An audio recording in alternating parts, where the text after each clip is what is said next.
लेकर हम दीवाना दिल सीरियल ने अब रफ्तार पकड़ ली है, एक ऐसे मोड़ पर जहां पुनर्जन्म रहस्य और बदले की आग ने सबको अपने जाल में जकड़ लिया है।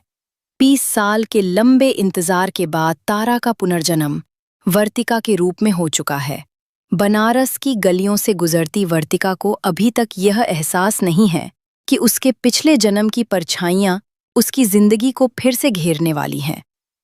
लेकिन इधर सूरज को भनक लग चुकी है कि तारा वापस आ गई है, नए नाम और नए शरीर के साथ। सूरज जो अब अपने पुराने गुनाहों के साथ इस जन्म में भी लौट चुका है। वर्तिका को खत्म करने के इरादे से उसके सामने आता है, एक सुनसान राह पर भूतिया अंदाज में प्रकट होता है। उसकी आंखों में नफरत की आग और इरादों में वैशीपन। वो वर्तिका को पहले डराता है, फिर अचानक अपने नाखूनों से उसके पेट पर वार करता है ताकि तारा का यह नया जन्म भी समाप्त हो जाए। लेकिन तभी अचानक वर्तिका की आंखें खुलती हैं। यह सब महज एक भयावह सपना था। पसीने में लथपथ वर्तिका को कुछ समझ नहीं आता कि ये डरावनी छवि आखिर क्यों बार बार उसके जहन में आ रही है।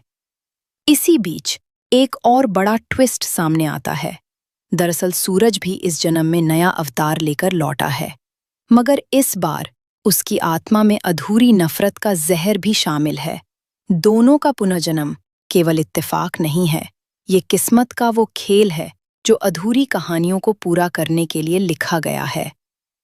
अब कहानी में एंट्री लेता है सम्राट, जो तारा का पहला प्यार था।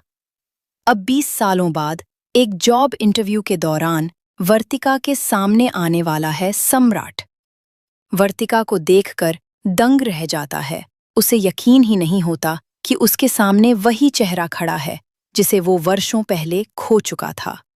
वहीं दूसरी तरफ वर्तिका को ये जॉब दिलाने वाला और सम्राट से मिलवाने वाला शख्स और कोई नहीं बल्कि सूरज ही बनता है। लेकिन सूरज की मंशा नेक नहीं है। उसका असली इरादा सम्राट और वर्तिका की नज़दीकियों को देखकर अपने अंदर के जले हुए ज्वालामुखी को और भड़काना है।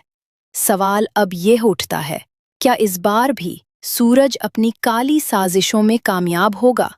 क्या सम्राट और वर्तिका अपने अधूरे रिश्ते को एक नई शुरुआत दे पाएंगे? और सबसे बड़ा